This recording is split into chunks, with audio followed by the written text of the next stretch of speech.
Troisième paragraphe de ce chapitre, produit cartésien. Définition.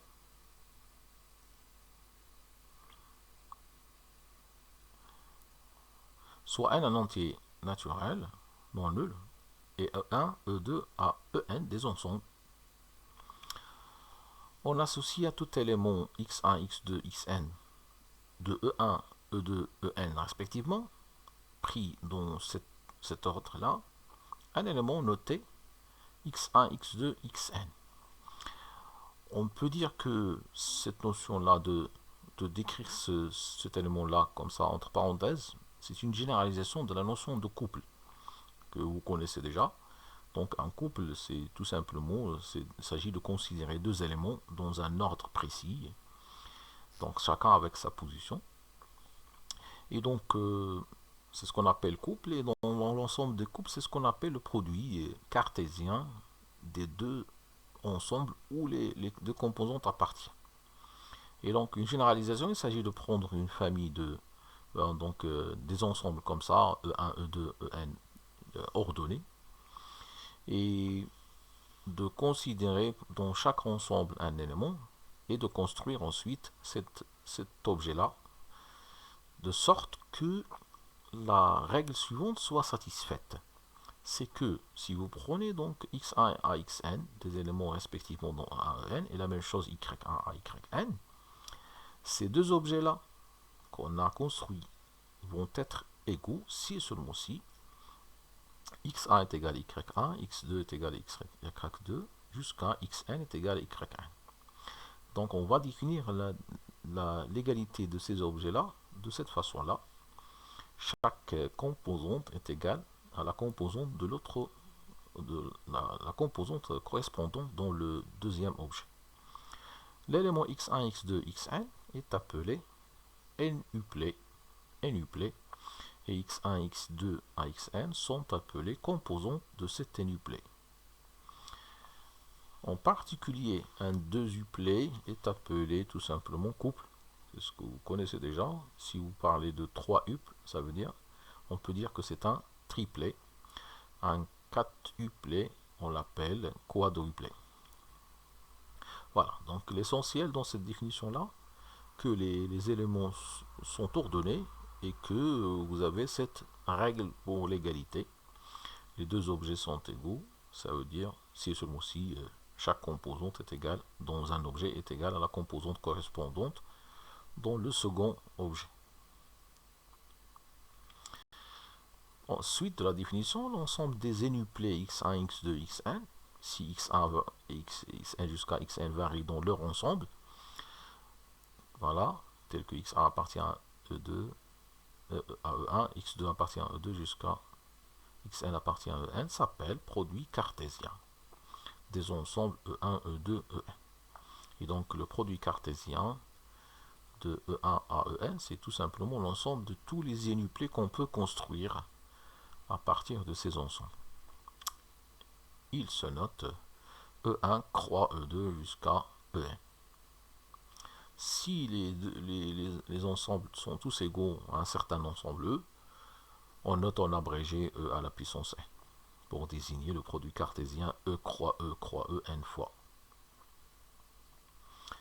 Voilà, à n facteur. Dans ce cas, l'ensemble delta des nuplets x, c'est-à-dire que les composantes sont toutes égales, telles que x appartient à E, on peut l'appeler diagonale de E à la puissance n. Bon, c'est une définition qui n'est pas beaucoup utilisée. Quelques exemples. 1 racine de 2, le couple 1 racine de 2 appartient au produit cartésien. On peut dire R carré si vous voulez, mais on peut réduire le produit cartésien en parlant de n croix R par exemple. 1 demi, virgule, moins 1 plus 2i, moins 5. Par exemple, on peut dire que c'est un élément vous voyez que le premier élément, la première composante, c'est un élément de Q. La deuxième composante, c'est un élément de C. Et la troisième, on peut la considérer comme élément de Z. Donc c'est Q, croix, C, croix, Z. Q, C et Z. 1, virgule, racine de 2 entre accolade, virgule, l'ensemble vide, tout ça entre parenthèses. Et donc ça, c'est en fait un couple. Les composants de ce couple, ce sont des parties de R, par exemple. On peut les considérer comme des parties de R, puisque vous avez ici un racine de 2. Et donc, en fait, ça, c'est un élément du produit cartésien de P de R dans lui-même, fois lui-même, c'est-à-dire P de R, le tout au carré. Parce que les deux composantes sont éléments de P de R. Et attention, ce ne sont pas des éléments de R, puisqu'on parle ici de parties et pas d'éléments de R.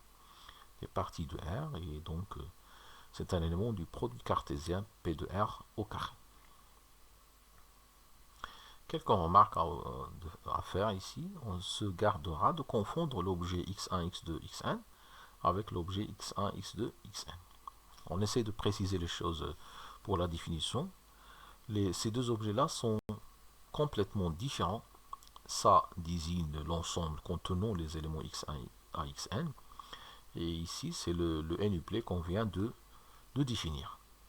La différence entre les deux, c'est que pour la première, l'ordre n'est pas important ici pour l'écriture des éléments, mais ici l'ordre est important. Si vous changez l'ordre, ça veut dire que vous avez changé le nuplet. Mais ici, si vous changez l'ordre, ne change pas l'ensemble, ça reste le même ensemble.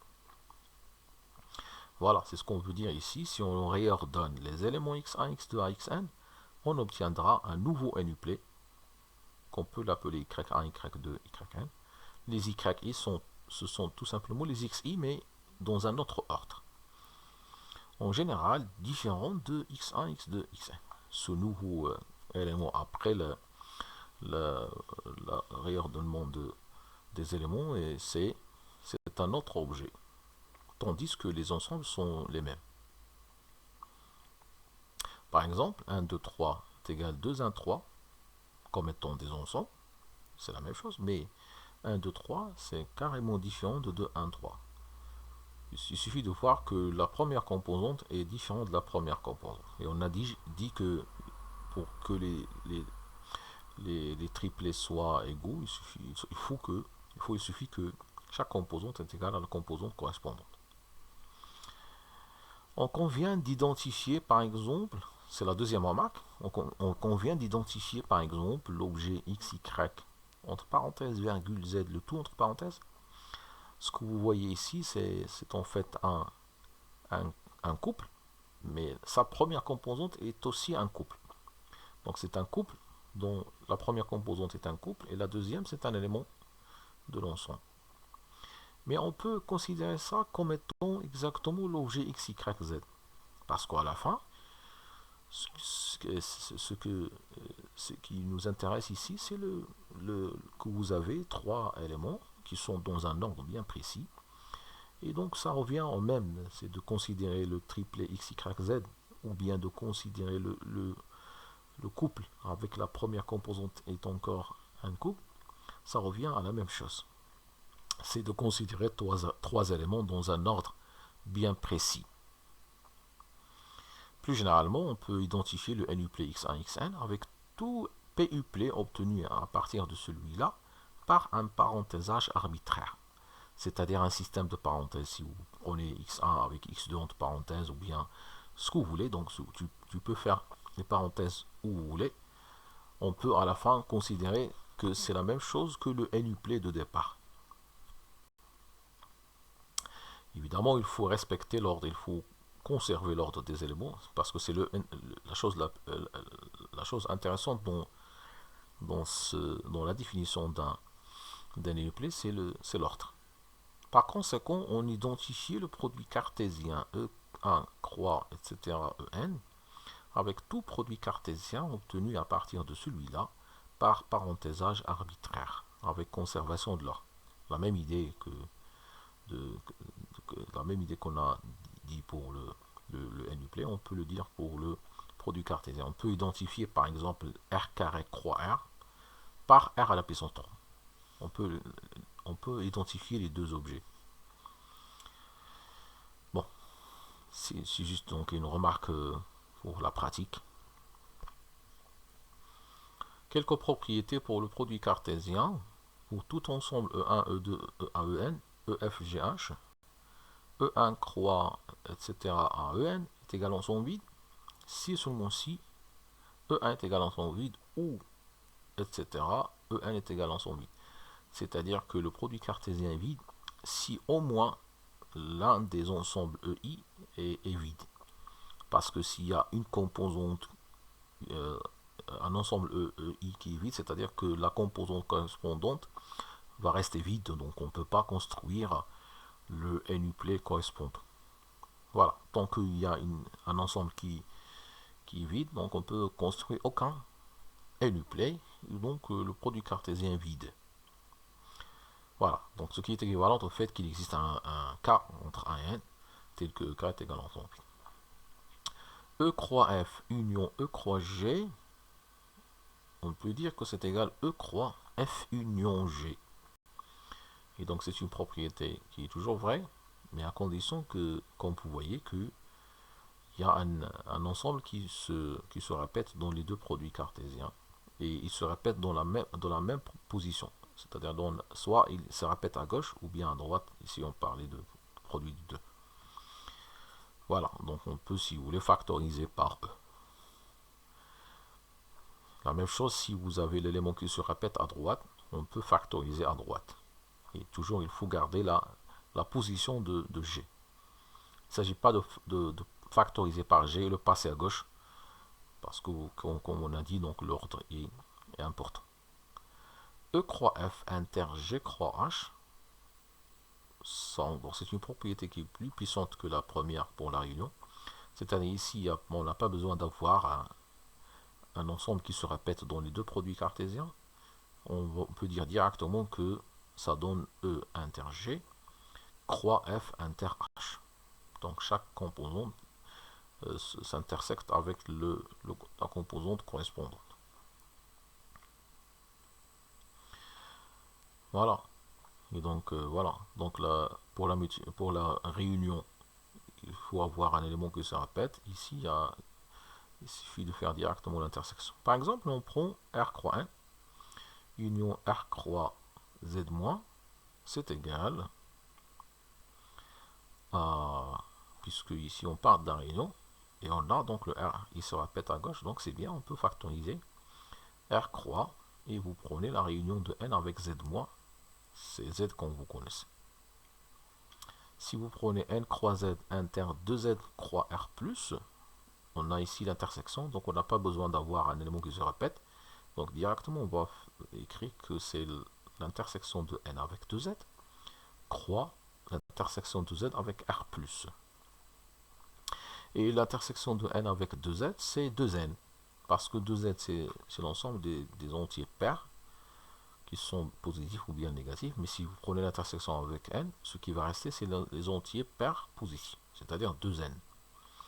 Z fois R+, évidemment, ça reste les entiers positifs, les entiers, puisque Z c'est les entiers positifs ou bien négatifs, et R+, c'est les réels positifs. L'intersection, ça donne 1. Ou 2Z, c'est l'ensemble des entiers pairs, et 2N, c'est l'ensemble des entiers naturels pairs. 2Z, c'est-à-dire l'ensemble des entiers qui s'écrit 2 fois un entier de Z. Et 2N, c'est-à-dire l'ensemble des entiers qui sont de la forme 2 fois un entier relatif, un entier naturel en fait. Une remarque à faire avant de continuer, c'est que en général, E croix F union G croix H est différent de E union G croix F union H.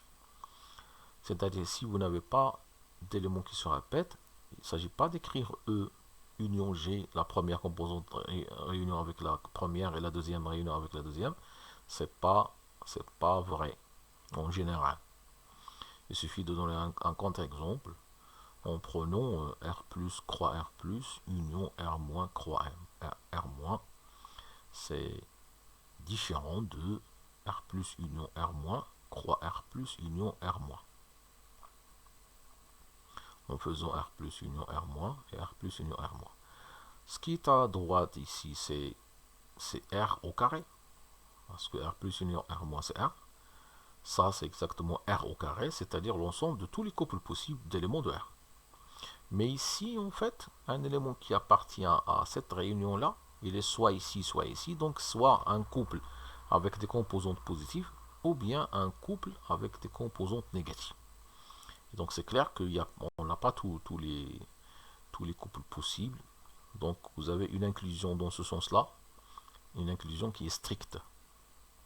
En effet, si on examine le couple 1-1, c'est clair que c'est un élément de R plus union R-, croix R plus union R-. Ce qu'on a dit, c'est qu'il est égal à R au carré. Mais c'est clair qu'il n'appartient pas à R plus croix R plus union R- à croix R-. Parce qu'il n'appartient ni à ça, ni à ça. Les deux composantes ne sont pas de même signe. Voilà, terminé cette partie-là et le chapitre.